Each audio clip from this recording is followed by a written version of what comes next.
We don't always get in car accidents. We don't always go through a pandemic. We don't always have divorces in our families. Right. People don't always die, right?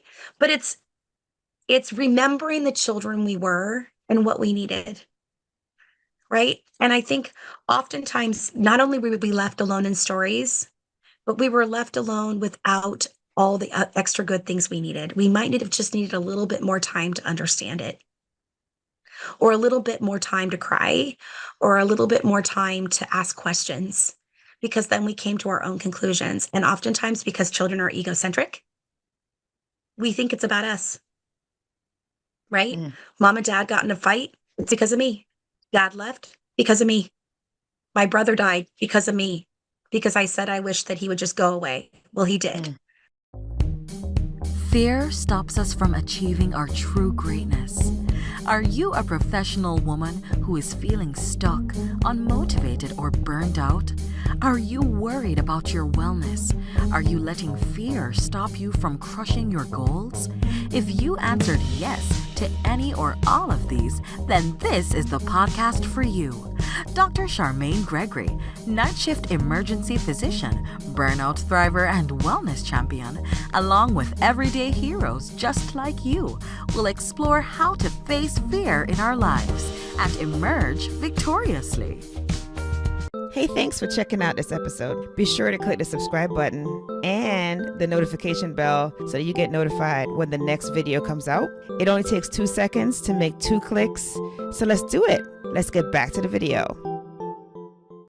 Hello, hello, hello, hello, Fearless Freedom Tribe. It's Dr. G, and we are back for another exciting episode of the Fearless Freedom with Dr. G podcast.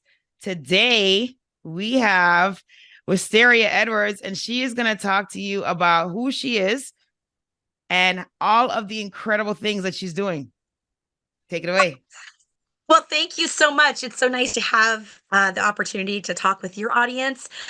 Like you said, my name is Wysteria Edwards, and I am an educator, influencer, and I'm also a business owner. So I also do my own podcast, but my business is called Simple and Deep, which serves women to help them understand insecure attachment, helps them engage their stories of harm and heartache, and live intentionally.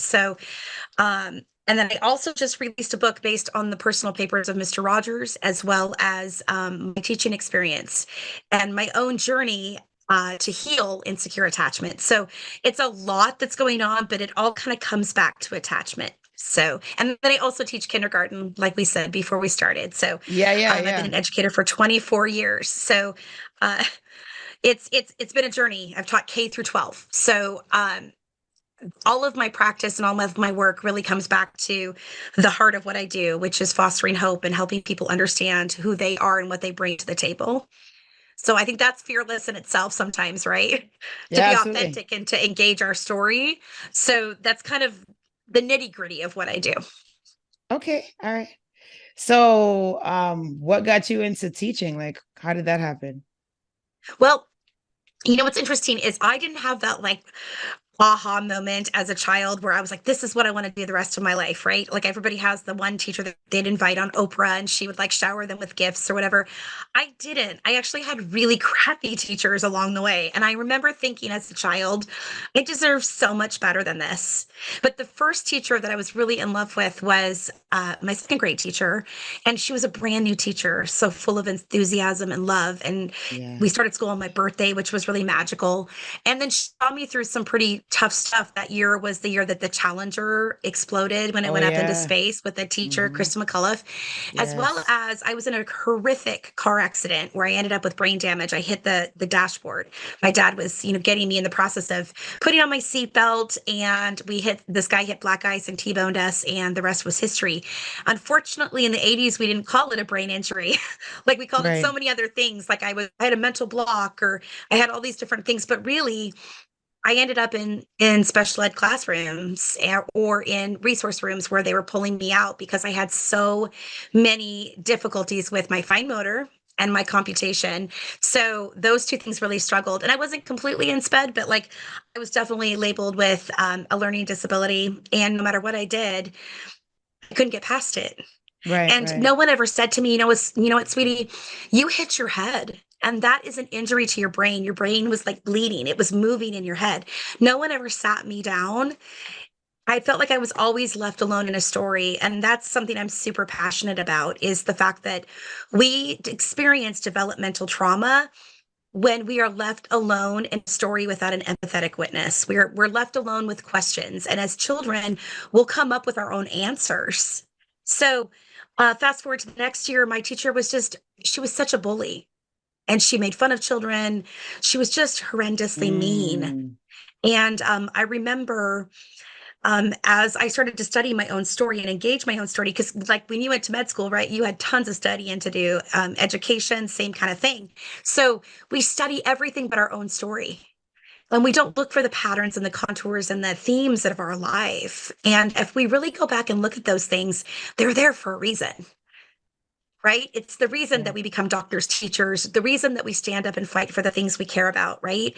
And so as I went back, I realized that I wrote out the story because writing things is so incredibly helpful and integrative to our brain when trauma is concerned. And so as I wrote out the story, I had to put some pieces back together. I had to realize, we were making this really stupid craft that was jointed and it was a skeleton. So I had to be like, okay, so it was probably October if we're doing that, so kind of putting that together and then thinking back to when we had the accident, it had only been about 6 months since I'd hit my head. So that in itself was really right. It was fresh, very, very fresh. I mean, if you knew of a child that had hit their head in a car accident, you'd be telling the parents, not only, I'm assuming as a physician, this is going to be a long process in a lot of ways, right? Trying to rebuild that. But my parents were not guided whatsoever, really, by the whole thing. And, but this woman was just berating me again. And I guess this day was the day I finally just had enough. And I remember balling up the craft and throwing it in the back of my desk, and she must have caught me, or someone narked on me or something, because all of a sudden I remember she turned her attention on me and started to berate me, and I could feel that as a child, like that heat coming up on my body, and then I felt that clamp in my throat, and I knew I was either going to cry, which I didn't want her to see me cry, because then I knew she would just get worse. And but I had this principal I loved that was still there at the time. And I kept thinking, if he would just walk in, if he could only see what she's doing to me. And I think a lot of children are left in moments like that, where if one other person would have seen this, maybe it would have stopped, right? But this was the moment where I actually stood up for myself. And I actually blurted, I hate you, to her. And I said, you can't treat me like this. And I remember I was just bawling, but I stood up for myself. And I said, this is not okay for you to say these things to me. That's amazing. And it was like silence, right? And the kids were like, oh my God, we are out. And the recess bell rang, and I went to stand up, and she was like, nope, you sit down, put your head down. So of course, all the kids just took off, because they were like, she's going to die. Like, they knew that I had just crossed the finite line of that's not going to work. So, but I remember watching her through my fingertips, and she couldn't say anything. I silenced her. Yes. Because she was a bully. And I think this is something we need to help our children, and all of us need to know. Like, when we finally stand up to something that is absolutely terrifying, it's not as scary as we thought it would be. But it's that moment right before where we're like, it's either sink or swim right here, girl. Like, this is it. And that, Charmaine, is when I became a teacher. Okay. That's when I became a teacher. That's and awesome. I realized that's it. So when I went to college, I had degrees, or I had scholarships in drama and music. And everyone thought I would either go to Broadway or I'd go through to opera, right? And I was like, well, I'm going to be a teacher. I had no idea why. So until I found that my answer was locked in a story of my own that I never really thought about. And that's something I'm so passionate about. That's the second part of my business, is engaging our stories, because not all of them are harm or heartache. Some of them are funny, or some of them are ironic, or like, oh my God, when we look back, we're like, oh my, that's exactly where I was heading the whole time. But I thought it was like the worst day of my life, right? But then it's like, that could be the day that starts the trajectory of, or the rest of all the things that are supposed to happen, right? Yeah. So absolutely. That's kind of how I got into education. And then it's been completely unorthodox. I've taught in small settings. I've taught at Sylvan Learning Center for a while. And then now, I've taught middle school, and I've taught high school drama, and I've just done everything. And so if you look at my resume, people are like, what is this? Right? But it's really, I'm just a teacher. I'm a teacher regardless of what I teach. So when people say, what's your favorite? I'm like, you know what? I fall in love with the children I teach regardless of what grade they are. And what children need has not changed. And when I worked with the papers of Fred Rogers, that's really what came out was like what you needed as a child and what I needed as a child. Right. That has not changed. And what we know about attachment and how people bond and connect and receive love, that has not changed. It's just the world around them that's changing. And it's becoming harder to connect, right? We're Yeah, it distracted, is. Yeah. right? So that is Everybody's kind like of, yeah. So, I mean, distracted. it's, and you look at it from a medical point of view, but I look at it from, what I've learned about the brain, but also how I see children entering the classroom and how they can't cope. I mean, I had one little boy today. I said, here's the deal, mama. Like I said, if this happens tomorrow, I don't know if he should be going pumpkin patch. Like, he was such a mess today. He kept crying, crying, crying. I finally said, what is up? Like, Yeah. and he was like, I've been getting up at night. And I was like, well, you better stop doing that because I don't teach babies and jerks. So if you're going to be one of those, I have to help you with it. And you've been crying all day. And his mom said, yeah, he's been getting up in the middle of the night. I said, well, then there needs to be He's a not getting repercussion for enough that sleep. because yes. And he's a Poor grouch. kid. Poor kid. Yes. He's like, I need my sleep. I know. And he's like, I want to take a nap. And I'm like, I want to take a nap, but I don't get to take a nap. How fair is it if you get to go take a nap in the library, Right. So that's it. Really, it's just about understanding that the things that happened to us when we were little have not gone away. And I think a lot of people think that they have, but they're coming into every interaction we have. The children that we were, we still are. And so when we are dysregulated and we're in a fight or flight kind of stance and we're at that high stress level, which we know about stress, Right. if we were thinking of it as a diving board, we're at a 3. If it like 5 is the part where we completely lose our crap, right? Yeah. I'm sure that in an ER, where are you at? Like 4.5? Like, I mean, like trying to keep it really calm and really. Right. So it's like we're always, and under stress, we're going to regress to the ways that we learned how to cope. So in any situation, we're becoming children over and over again. And what do we do when we get mad or upset? We turn into children. We're slamming doors and getting angry and saying things we don't mean. And it's because those parts of us are still needing someone to come alongside and just say, hey, look, we survived this. Right. So that's kind of been my fearless journey, I think, for like the last, I don't know, 10 years now, I guess I would say. Okay. It's probably the hardest thing I've ever done. Even talking about fearlessness, like engaging your story is the bravest work you'll ever do because we have parts of ourselves we do not want to go revisit. No, that's true. Right. But I heard this last week that the magic that we're looking for is in the work that we're avoiding. Ooh, snap. Yeah. Right. Yeah. Like, so and that means even emotional work. Like we keep saying, oh, I'm gonna do some self-care. It's not bubble baths and wine. Right. It's like really understand and being curious about what it is that why are we acting like such a jerk when that happens, right? Like, why is it that I have such an extreme reaction to something? And oftentimes it's rooted in a childhood wound, right? Yeah. So as I started to study attachment, I just had a lot of behavioral addictions, and I was like, why am I sabotaging this great life that I have? And my counselor was like, you have insecure attachment. Wow. So I was like, okay, peace. How do we figure that out? Like, let's get on it, right? Right.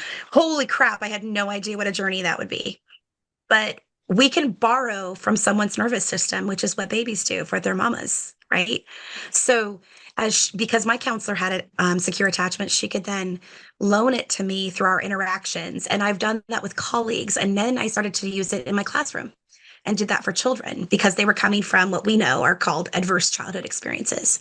So way back in what was like, I think it was like 2017, they started doing the Kaiser Permanente study where they were looking at the adverse childhood experiences, right? And they were seeing if they came in that people had heart disease, obesity, all these different markers, right? And then when they started to look through them, they saw that all these people also had the tics of all these different categories. So divorce or incarceration, watching a parent that was being abused. They had drug addiction or alcoholism, all these different things, which are very common, not just in one demographic.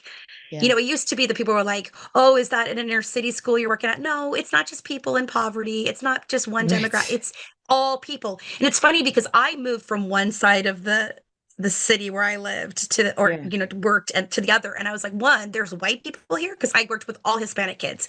Second, there was so much, it was the same crap. They're just hiding it better, right? Like, and it's so funny, or it's just different problems, right? Now I'm Mhm. dealing with a lot more autism. I'm dealing with a lot more domestic abuse, or things that people are really trying to hide from the outside world, but they're still the same things that children are witnessing, and it's changing their brains and it's changing how they interact with the world. So um the book that I just wrote was based Yeah. on a little boy that entered my classroom after 15 years in this new place that I was supposedly leaving 100% poverty to go to 70, which seemed like, whoa, huge. And because I didn't know that places had PTOs and PTAs and soccer moms. It was so different. Oh, It was that's like like going a to new another deal. planet. Yes. Well, And it's they wanted well, to give me it's kind of money. it's kind of hard to like be part of that when you got to be working to support the family. Right. You know what I Well, and that's mean? exactly it. Yeah. Like my parents were, oh my gosh, I loved it because I ate the best food ever because most of them were like first generation coming up from Mexico. So my Oh staff that I worked yes, with would be like, hey, good Wisty, go stuff. over there and try that salsa. So I was like the token white girl that would go eat something and then die from it because it was so hot. And even the Oh, Hispanics okay. weren't eating it. And they're like, Oh, that's so funny. like they're watching me like die. It would be like if I were going to eat Cajun food or wherever. Like we all have these Yeah, things that we know our own culture, like don't eat that. So I yeah. should have known that the whole thing was full, so I shouldn't have touched it. But they're like, try it. Oh Oh man, it was no. mean. Right. But so I got really comfortable, even though I wasn't fluent in Spanish, like the cadence of Spanish was very comforting to me because those were the children I taught. Those were the Right. families, and they had 2, 3 jobs. I had mothers that would come in and visit just to learn English in my classroom. So it was just a beautiful experience. But I also knew that because my children had so little, they didn't have the clothes they needed. They weren't eating as much. There was a lot of just unfortunately there was neglect because the families were trying to make it, and they were so Right. big, and Mhm. so I was stuffing backpacks with everything and maxing out, not maxing out credit cards, but like I was so codependent because I wasn't well yet, and so I was. A lot of secondary trauma was happening where I was constantly planning for every kid, and I felt like I couldn't take a day off, and I couldn't trust anybody else with my children. It was like me and my kids were an island, and I closed the door, and it was like we're against the world. I even took one class from kindergarten to first grade because I was like, I need to take care of these children, which is so common with teachers because Interesting. we and I think, and then I started to come up with this conclusion that we are foster parents for an entire year, but we're not just foster parents to 1 or 2 children. We're foster parents to 20 or 25 or 29 children. And that is Mhm. a heck of a lot of responsibility to try to learn a child in 9 months, make a difference, and then give them away. We kick them all out of the home. So that's traumatic for children as a whole, too, because Yeah. now some of them I got away from my third grade teacher, God bless it. But like there are teachers who, if we're doing our job the way we should be doing it, those children, that's a traumatic event to leave their teacher. So um my mentor challenged me, like it's time to go. So I did. And this little freckled, blonde-haired, blue-eyed boy looked like he was trying to be Eminem the rapper, like coming Dear in Lord. chest bumping oh God. Yeah. His dad, oh no, I'm not even kidding. He was sagging his pants. I was like, Oh oh man, no. oh yeah. Like, and he thought, oh my God, it was so bad. And his mom was about to have a baby. His dad had just gotten out of jail for possession. It was a mess. And his mom was like, well, if his dad picks him up, he doesn't really know his dad. So it's kind of scary for him. And make sure he's not high. And I'm like, no pressure. Excuse me? Yeah, like it was just a crap situation, and he was so out of control, and it was clear that he had witnessed domestic violence. And so going back to ACEs, he had like 9 out of the 11. And I'm like, what the heck do I do with this? And they like to do this at the beginning of a school year. They like to give the teachers, and teachers can probably say, yeah, if they heard this, they'd be like, yep. They give us this crappy presentation where they're like, these are adverse childhood experiences. Have a good year. And you're like, what the heck do I do with them? And they're like, help children be resilient. It only takes one. And I'm like, yeah, but I'm one and there's 22 of them and they Right. all have aces. So like I am only one person and everyone loved us during COVID. But now they've forgotten they loved us and now they're back to complaining about us, right? Like they're like, you're not Wow. doing enough. So it's one of those things where I know that every child is someone's whole world, but I know that someone's whole world is in my classroom. So that's a huge responsibility. Right. So Right. this little boy comes in and he's like beating the crap out of people and he's mean. Like he Mm, is the most unlikable child ever. And I'm thinking, how is it that I left this horrible situation? And this is 10 times worse. This little blue-eyed boy is going to take me out. So mm, I started mulling over what could I do because I didn't even feel well yet. I was still in counseling. So I'm thinking, what do I do? How do I help him? So I thought, well, I have Mr. Rogers. Like that's how I was like, he's not online and maybe he's on YouTube. And so I like typed in Mr. Rogers goes to the Crayola Crayon Factory because we all remembered that episode, right. Yeah. right? Yeah. And so because it was rad, it was the best. Yes, I used the word rad. It's probably dating me like a million years, but it was rad. So Listen, I love and Mr. then Rogers, especially when he spoke to Congress about children. yes, Yeah. yes, yes. And the thing is, so I put him on and just prayed to God that it would work because I needed a serious miracle with this little boy because he was tanking in my presence. And I felt like I'd used every tool. And I was like, I never suck at relationships. And this kid was what we know now is disorganized. He has reactive attachment disorder. So what would happen was that he, instead of having, we have the quadrant of like secure, then we have anxious, we have avoidant. And then at the end, we can also have disorganized. And children that have been immersed in trauma and that either their caregiver is terrified or terrifying them, the baby cannot figure out what to believe or who to believe. And so any type of relationship or interaction or connection can be terrifying to them. So they'll jump between, if we were thinking of it as a river, they'll jump between avoidant and anxious. So like one Wow. minute, whatever I did with him would work, and the next minute he'd be telling me to F off. And I'm like, ah. Wow. Like it was just so much work. And people were like, oh, well, he's terrible. And I'm like, I know, but he's my terrible. Right? Mhm. Like there was just this part of me that was like, I will not freaking die on this hill and I will not let him die with me. And then I got really mad. Like I got super mad about watching kids like him tank and emotionally die in front of me. And then I got angry about the fact that teachers were emotionally bleeding out on kids, like they were screaming at kids. And I was watching colleagues complaining about kids. And I started putting two and two together and asking myself, like, could it be that the wounds that I was healing were the wounds that were being activated in educators? Mm. So I started just kind of thinking about that and watching what was happening with this little boy. And it started to heal his brain. It was the most powerful thing. But my mentor asked, she gave me a challenge. She said, when you watch Mr. Rogers, I want you to do a couple things. One, you don't get to multitask, which is like the queen of all things that teachers do. When kids are watching a video, there's no way we're sitting down to watch it with them. Like Magic School Bus, do your thing. Like we got to go do this to get ready for the next thing. And kindergarten's that way. Like we have to be 20 steps ahead of them, right?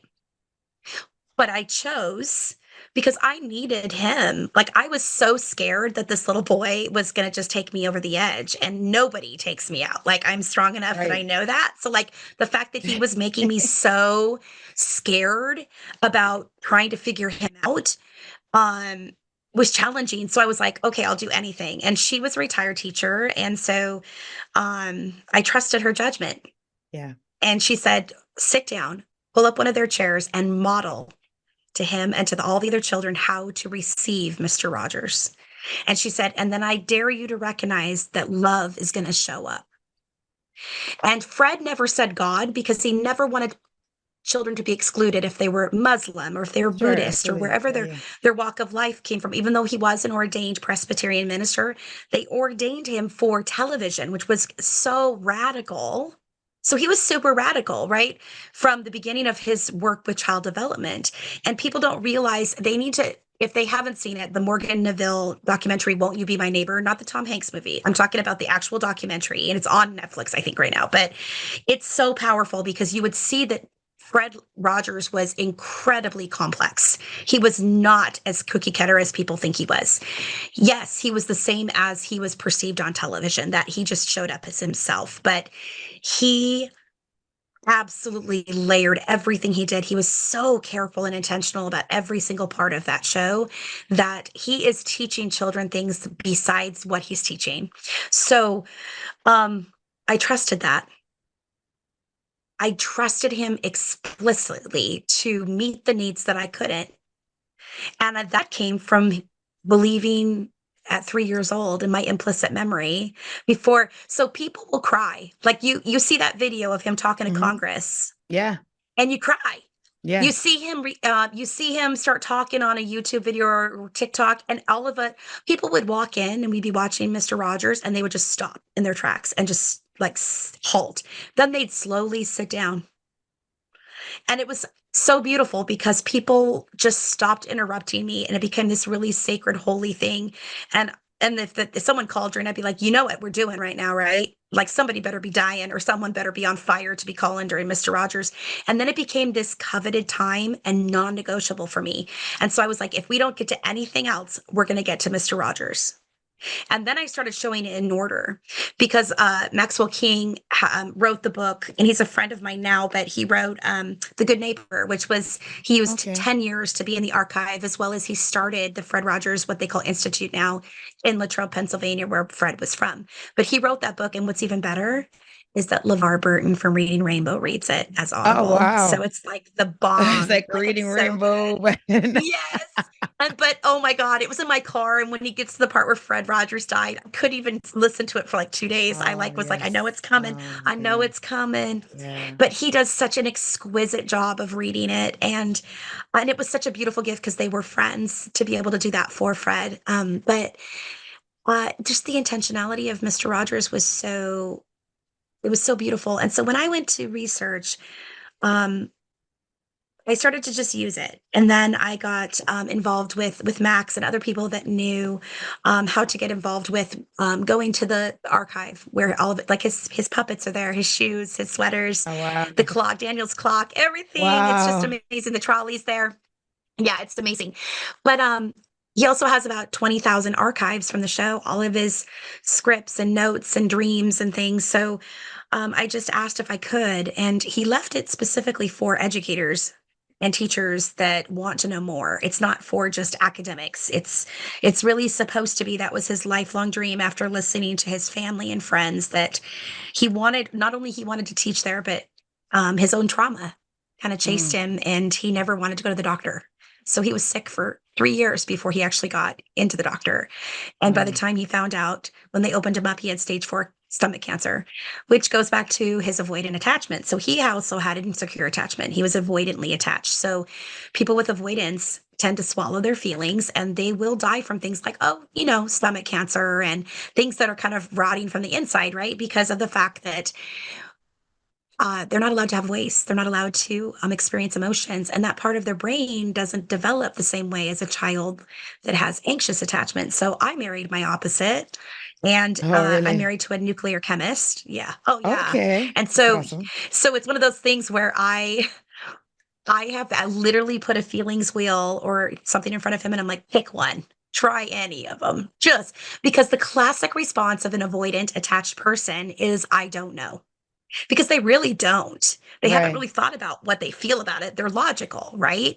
So maybe the same thing between a doctor that's way over the top with bedside manner and someone that's like, I need to check these charts and get things done. Go, right? Like, so you could have two different types of doctors. And one person wants the doctor that's not going to ask them how their vacation was. They just want the facts. And then you have the other person that's like, boy, he didn't even ask me how I'm really doing. And so it's like, I can see that would be a problem as a doctor too. So which one do you tend to be? Are you the really, I want to know everything about you, or like, let's get to business? Well, which one are so you? my craft doesn't allow for the, let me know all about you. It's very quick, low like, data, high stakes. Yeah. So I have become a master of building rapport in like 15 seconds.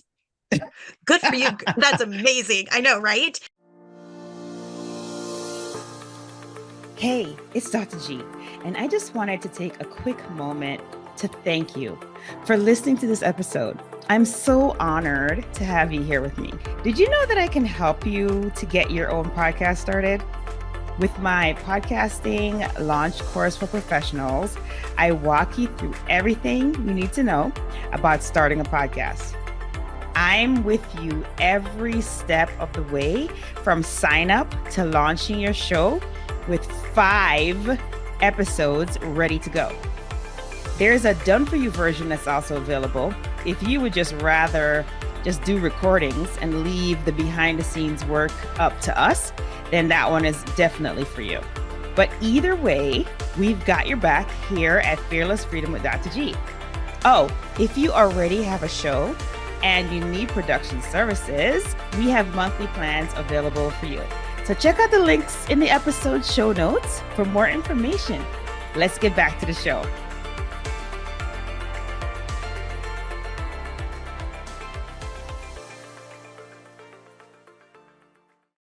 And so this goes back to what attunement is what heals broken attachment. Attunement is, and this, you can do this in 15 seconds. It's us basically metaphorically taking off our shoes and saying, I'm going to enter your emotional experience. And I'm going to be here to support you. Well, if you entered the emotional experience of someone that was bleeding out and you laid on the floor and started crying with them, there's not a lot that's going to happen, right? So Nope. it's a classic example of what we do when it comes to when we dysregulate with children. So we cannot take what they're doing personally.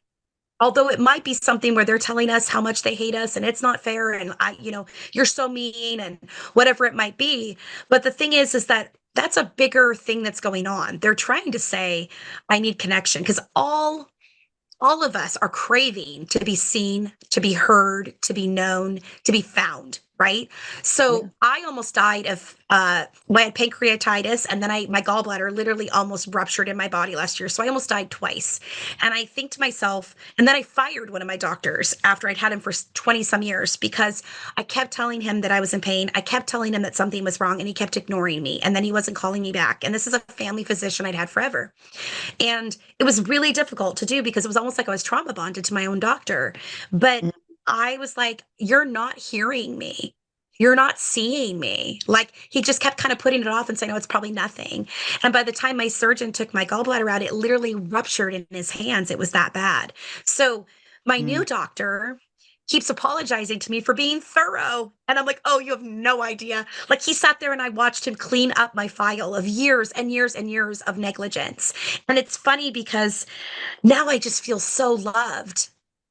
I feel so loved because he's good at what he does, and he's up on the newest research. And I wasn't on, things that could have, like, some of the medications I was on were actually compromising my gallbladder, and the other one had never monitored that. And so it's like, now I love it. He's like, I'm sorry, I'm going to have you come in again. I'm like, you can come in a million times. I would come in every day because I feel seen. Sure. And you can do that in 15 seconds. You can. You can also do it with verbal and nonverbal, right? So it's a simple touch on the shoulder, like, it's going to be okay, I've got it, or, if it's an elderly woman who's sitting there, thinking my husband might be dying, taking her hand and giving it a squeeze, or whatever it might be. Like, we are so afraid of touch that we've gotten rid of it completely, even with small children. And I'm like, it's coming back. So, like, when I sit with Mr. Rogers, I literally will put whoever, like, so Blue Eyes was that. I call the spot in front of my knees my hot spot. I pull 3 sticks with, like, I call them lucky duck sticks, right? They used to have ducks on them, but they fell off. Anyways, but it's the idea that, like, I pick 3. So they get to sit beside me. The rest of the children can lay down. It's the only time they can lay down. And what I do is I literally will attune to those children, and the ones that are near me, I will touch them. I'll put my hand on their head. I'll rub their back. They might lean on to me, whatever. I'm just loving them, snuggling them, right? Mothering them, because a lot of them don't have an attuned adult that's willing to come into their emotional experience and not scream at them about how it's inconvenient. But some people won't even look up from their phones. Enough for just their children to say, this is how my day was. Or they give their child a screen I mean, I don't know about you, but every time we go out to dinner, we will see tables upon tables of people that are on their phones and no one is talking to each other. So we are not in the same room that we need to be in, right? Yeah, no, that's How many true. times have you treated someone that got in a car accident because they were texting? I'm Oh sure it's yeah. many, but you Oh don't, yeah. right? Or whatever, right? Like we are so distracted and we think we're connected, this false connection. Yeah. Fred Rogers said the best part about television is the moment we can turn it off. When he was on TV, but he said, we need to be talking to the people we love. He said, I'd rather read a book any day than watch TV. He watched like the Waltons and a couple other things. He really didn't like TV. But it's the idea that he did it because he felt like it was the best way to reach children. So what he Absolutely. did is he modeled secure attachment to us. He looked in the camera as if he were talking to one child. So our stance to children has to be that we get below them. We have to get below them. We have to touch them. We have to get near them. We have to look them in the eyes and we have to know that they know that we see them, period. We stand over kids all the time. Another thing would be how we use our eyes. Like, does our face light up when we see children that we love? Like when a child sees our face, just like we do when we see Mr. Rogers' face, do we feel like, okay, there's my person? So kindergarten is a perfect place for this because they walk in and it feels like frickin' ER. Like I think that could probably be, I put on a lot of Band-Aids, girls. So like I'm thinking maybe I could fill in for you for a couple days Yeah, until then yeah, there was a sure. dirty Band-Aid. And then I'd be like, hell no, no, no, done. But dirty Band-Aids, I can do everything. I catch puke in my hands, but dirty Band-Aids, they make me want to throw up. I don't know what it is about the dirty, crusty Band-Aid on the floor. I mean, I Yeah. watch booger eaters all day and I'm like, go wash your hands, you groater. Like they're so Yeah. nasty. They're just Mm. vile. Anyways, so oh my God. So anyways, Harbingers of disease. That's what I call them. yes, they're just like little petri dishes. But you know But what? they are I keep super my cute windows though. open. They are cute, but they Yeah, are I'm little glad you think they're germ cute. They're bombs. not cute to me. I know. They're I'm germ like, bombs. and I know, and their moms are like crying the first day of school, and I'm like, I'm not gonna keep any of them. I'm gonna give them all back. I'm like, please take extras. Like, I don't want any of them. One time I used to teach my son kindergarten. I was like, ugh, then I had to take him home. It sucked bad. Never teach your own kids. People that homeschool, I'm like, you're crazy. Absolutely crazy. So, I don't know. I feel like it's the proximity that we have with children. Like, what do we do when they're near us? So I taught all of my students. So I've done Mr. Rogers' Neighborhood with my students since 2018, every single day in order, even during the pandemic, which is one of my greatest, I think, rewards and also accomplishments. Um, Even twice a day when we were in AB, whatever that business was, hybrid. But Mhm. we do it because it matters.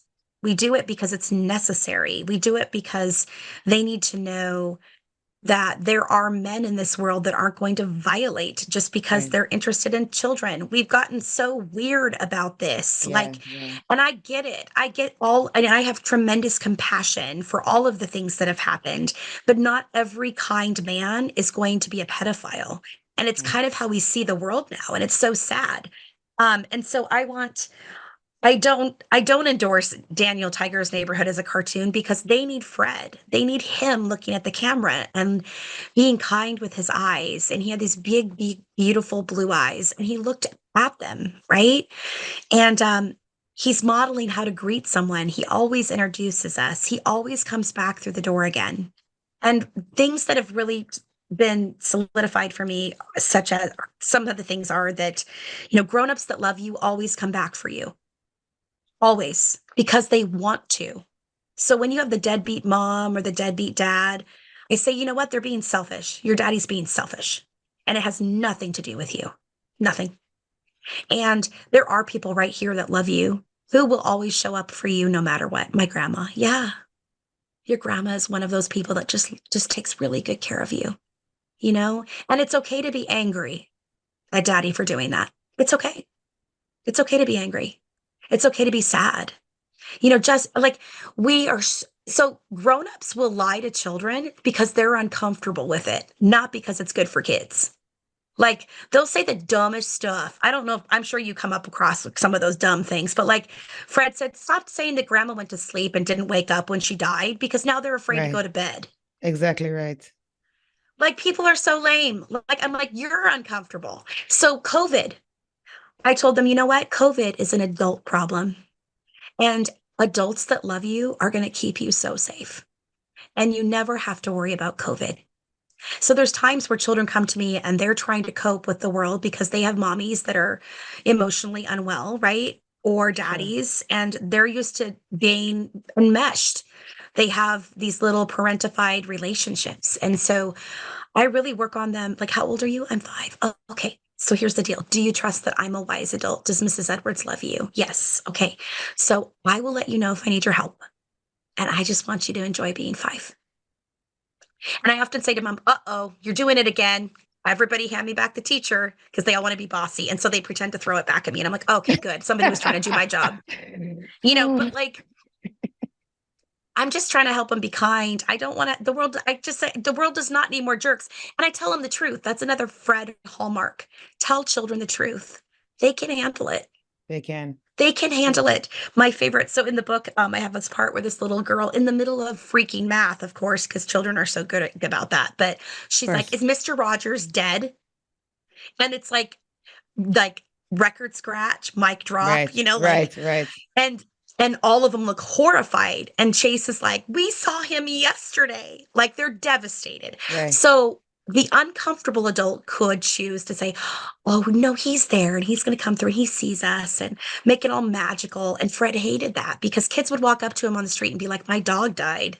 He'd be like, and then he was very shy as a person, but he would get down on his knees and he would go through it with them because they didn't know that he couldn't see them. So it's really important that I tell my children, like, he was a television neighbor and he made lots of programs on TV, but he left almost 900 for you. So I said, yes, Mr. Rogers did die. How? I said, it didn't just happen. It happened all the way back in 2003.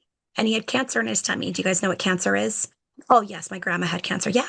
But not everybody that has cancer dies from cancer. So my husband walked in with a big fat band-aid on his nose from getting something taken off. And I said, "Oh, Mr. Matt, why do you have such an enormous band-aid on your nose?" Which I wanted him to say, because my wife told me that I should have had this 2 years ago and it really was cancer. That's but not what he said. No, he just said I had cancer on my nose, and the kids are like, "Mr. Rogers had cancer." And I said, "But Mr. Matt is not going to die from that cancer." So not all cancer is something we die from. So, Fred says everything is Fred. Like sometimes isn't always. We don't always get in car accidents. We don't always go through a pandemic. We don't always have divorces in our families. Right. People don't always die, right? But it's remembering the children we were and what we needed. Right. And I think oftentimes not only were we left alone in stories, but we were left alone without all the extra good things we needed. We might have just needed a little bit more time to understand it, or a little bit more time to cry, or a little bit more time to ask questions, because then we came to our own conclusions. And oftentimes, because children are egocentric, we think it's about us. Right. Mom and dad got in a fight. It's because of me. Dad left because of me. My brother died because of me, because I said I wish that he would just go away. Well, he did. I threw my puppy and killed my puppy when I was 5. And that was an enormous amount of shame for a child to carry around. And so in my own healing, I went back to that moment. And my counselor said, "Okay, so imagine that you're there at the veterinarian office," because my mom rushed the dog in. Right. And then because I had thrown the dog thinking it would land on its feet like a kitten. And he hit the cement.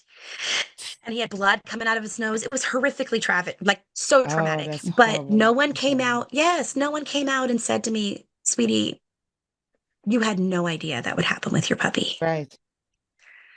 And I was left alone in it. And so as we went back to that memory, she said, "Just enter that moment with yourself in your mind. What do you do?" And what happened was the kindergarten teacher showed up, because I work with 5-year-olds every day.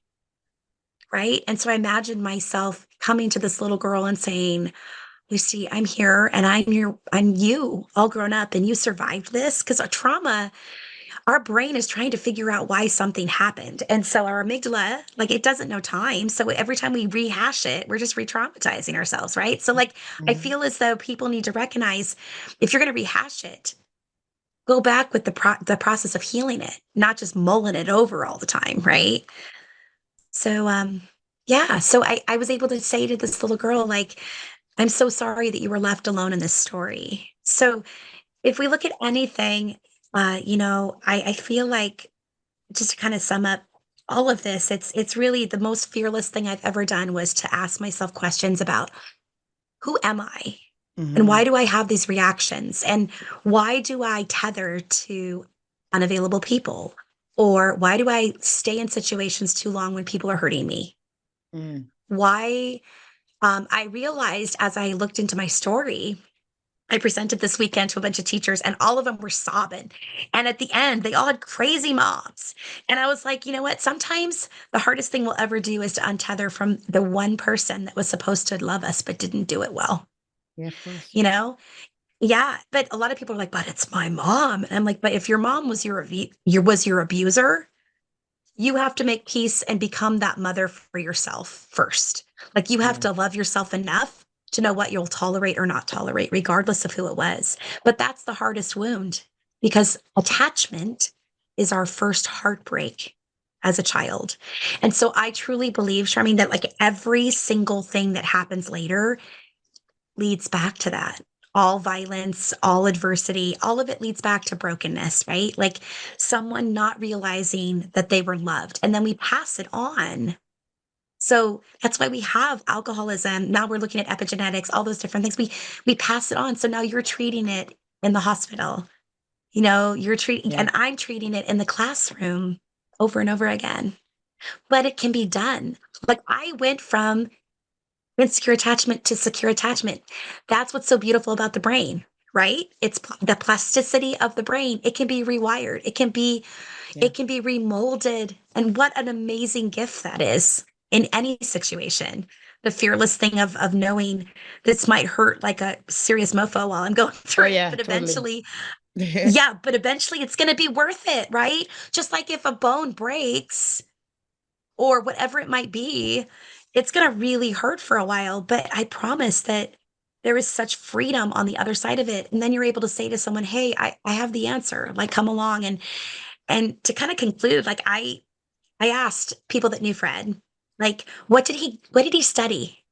Like what were the things that mattered the most to him? And they said intentional play and get this, attachment. And I almost fell off my chair. And he was there with like Dr. Benjamin Spock, Eric Erickson. Oh wow. Uh, oh, yeah, like all of the biggest names at the end of the 60s and early 70s in child development. If you have ever attended a preschool or had your children go to one, you can thank Fred Rogers because he was the catalyst for so many things getting started. Yes, Maria Montessori, we'll give her credits as well, right? But like, honestly, like what he was doing at the Senate when he was testifying, he was saying the inside world of a child matters. It matters. And if we keep failing them over and over again, they are going to go out into the world and create more war. They're going to create more violence. They're going to create more racism and bigotry and poverty. They're going to create more harm because they won't know anything different. So we have to choose to stop whatever we have in our lineage and be the one that engages it, turns around against the bully, right? And says, you don't get to do this anymore in my life. And it's going to be so freaking hard if it's an internal system in our family or if we are a placeholder. Like it's really hard, but I just think that's the only way we're going to get through it. And it's going to change the world, right? Yeah. I mean, the children That's it. really are the future. I mean, there's no doubt about it. Right. And like, what kind of future do we want to live in? Like someday my kids are going to be taking care of me as an old lady and I'm not going to have much influence already. They're at college and they're like, can you just send me some money? I'm like, boo. Like I wanted to get some stuff done too, but now, they still need to eat where they're at, wherever they're Right. at. So, Of course, of course, of course, of course. That's so awesome. yeah. So you gotta tell us, do you have a copy of the book there or no? Yeah, I have a bunch. So, it's right here. It went live September 26th. So it's out. It's called Waiting for Mr. Rogers. Looks like this. And it's full Okay, of these awesome. beautiful, yeah, I hope you get a copy. It's fun. It's not easy. Like I'm friends with David Newell, Mr. McFeely a Yeah. speedy delivery guy. And he got it in the mail and he goes, whoa, this is meaty. And I said, well, what did you think I was writing for 3 years? And he goes, well, it's just not a table book. Like it's hard. I know. I'm like, so it says teaching with attachment, attunement, and intention. But the thing is, it's not about teaching. It's about living and loving with it, regardless if you teach, because all parents are teachers. All teachers are parents, right? We are all fostering each other and we're all mothering each other. So if your listeners have a really crap mom, okay, and they have a mom or a mom that has passed or whatever it might be, you can have secure attachment with other people. And that is your way of giving back to others when you let them borrow it from you. So I have 2 colleagues at work that I mother every day. And it's not like, oh, sweetie, let me do that for you. It's how can I nurture you? How can I lead you to what I know works? How can I tell you? Like one of them is a brand new mother and she is killing it. Like she is rocking it. She is rewriting her story and rewriting her trauma because she's doing it the right way. And he is the most secure baby.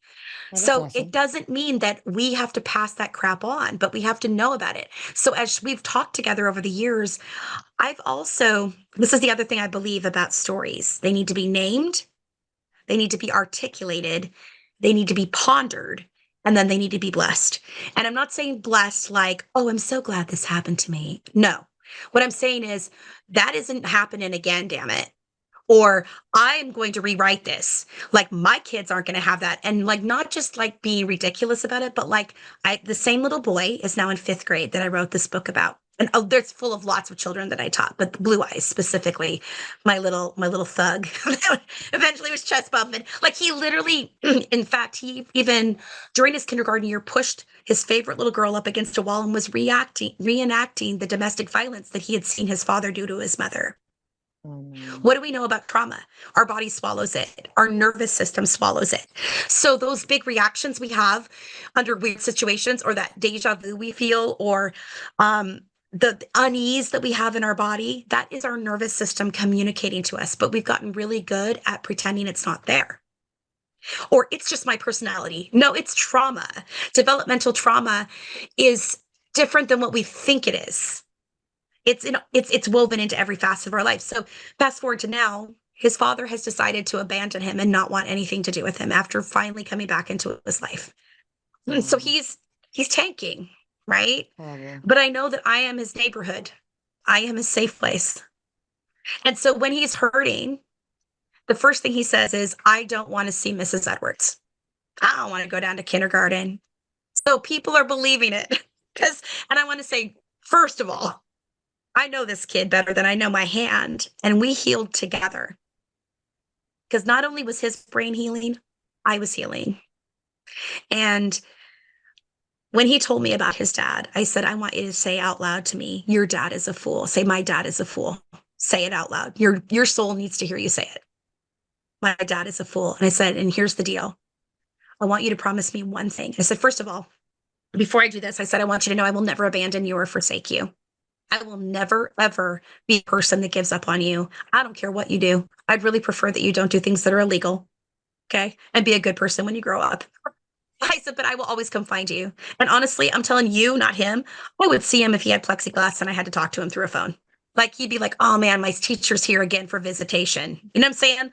I hope to God, because he's so freaky smart, that he's going to be like in some high rise or making $1 million or whatever, or he's just happy. I just want him to be happy. I want him to know that he matters. But I said to him, can you just promise me one thing? And he said, what? And I said, just promise me that if you ever have a little boy, that you'll never abandon him. And he said, I would never, ever do that to my son. Repeat it. And I go, yeah. And I go, then that is going to be how you rewrite this story. Because I can't guarantee that your dad is ever going to see how stupid he's being, kicking you out of his life. Yeah. I said, I can guarantee that maybe someday he might regret it. And it will be up to you if you're going to take him back or not. But that will be your choice, not his.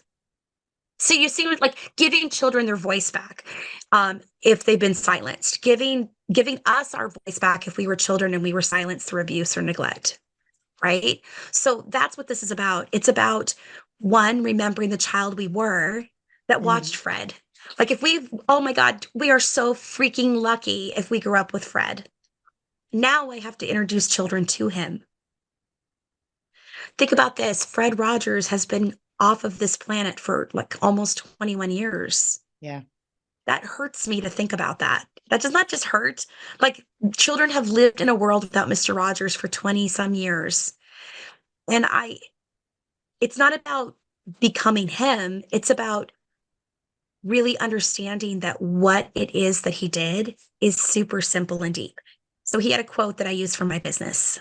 So I turned it and I called my business Simple and Deep, but his quote says, deep and simple is far more essential than shallow and complex. Mm. Isn't that amazing? So what are we doing with our own children or our own healing that is shallow and complex? Some of the things we might need to do are like this, pulling out a picture of yourself from when you were little, Okay. Yeah. making yourself your screensaver, right? Writing a letter to the child you were, talking to that child. So when you feel like you're really activated and you're like understanding how does your body react to stress and understanding that that child felt that a long time ago. And I have on my website, wisteriaedwards.com, I have a 60-second quiz that people can take. So Okay. Wysteria Perfect. Edwards.com. And it's free. So people can do it and it gives them a customized report. And my big thing is it's such a gift to look at your life and to see why you experience the things that you do. And so now I know that one of the themes of my life is to be a truth teller and be able to come to people and say, hey, your attachment is showing. Do you want to know about that? Right? So that can be a fearless thing. But it's scary, because people are like, no, I don't know anything about that. Go away. We're just getting bit. Like, it's just the idea that but I'm using it every day and it still works and it always works. It always works because it's the beginning. So all of us have it, right? Like some of us have certain things, but all of us have an attachment style, how we bonded and connect. And also how we try to keep love if we think it's love. We'll do crazy stuff to try to keep something, even if it's not good for us. Yeah, no, that's awesome. Yeah. I mean, that's a lot. Thank you for sharing the stories. Thank you for sharing about the Yeah. book. Yes. And I also your really just site hope so it. people can go and take the quiz. Yes, I think so. I just want people to know that there's such freedom, right? Like it doesn't have to stay there. Like we can not walk around with all this. And if we have children, what a gift to be able to give them a little bit more of us in a whole and full way. Because here's the deal, once we get rid of all that shallow and complex stuff that is kind of blocking us, we can get so much more out of our kids and our time with them. We will actually stop seeing through our wounds and we'll be able to see them and see what they need. That's Yeah, the that's beauty of awesome. it.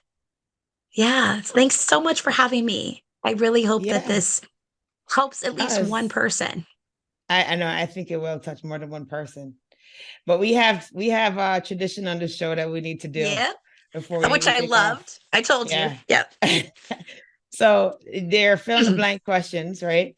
Yep. The first Hmm. one is if I am fearless, I will. Engage my story. Love it.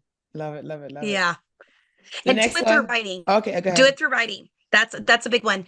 And you might be like, I don't like to journal. Well, then type it out, word process it, but get it, like interact with it, right? And then go back and reread it. Because I think, and be curious. Be curious about your story. Be curious about what made you you and what influenced you, right? Sometimes it's one comment from one person that has completely changed the trajectory of your life. Yeah. Just be curious, engage it. Yeah, that's awesome.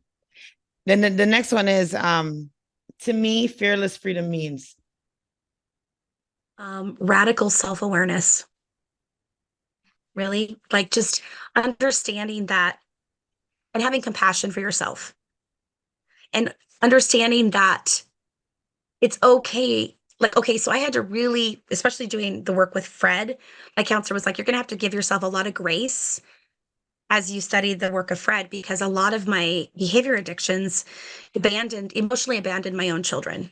So there's guilt along with that, right? So Yeah. giving myself the freedom and the grace to know that I didn't know that what I was running from was insecure attachment. I was terrified to be a mother because I hadn't had one that had nurtured me like that. So my own children were terrifying to me. So I didn't know that I didn't know. I thought I had it all together, and I was like, nope, I'm a big fat mess. So there's freedom in knowing that other people are a mess too,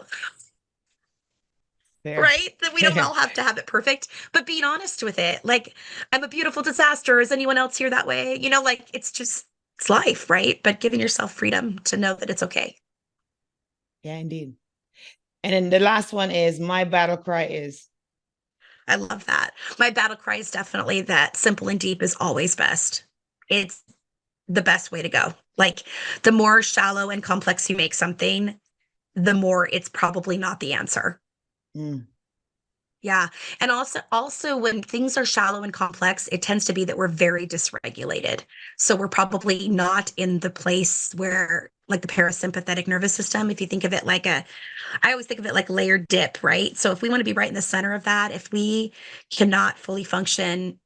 But see, the thing is if we've been living in a very traumatic state for so long, our brain gets stuck there. And so when we do heal, life slows down a lot. There's a lot more room for things. So what cool questions. I'm totally going to steal these and like take them to work tomorrow and say these to my team. And they're going to be like, she was on another podcast. Like, I always get these really quick. These have to be some of my favorites that I've ever received as a guest. So thank you so much. What a cool concept. Yeah, no, thank you for coming on the show. And we Absolutely. appreciate all that you do and your time and sharing. So we appreciate that. Thank you for having me. Have a blessed night. Thank you for joining me on this episode of Fearless Freedom with Dr. G. Again, I'm Dr. G.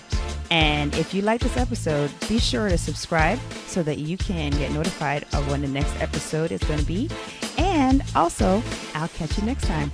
Have a great one. Be strong, be brave, and unleash your greatness.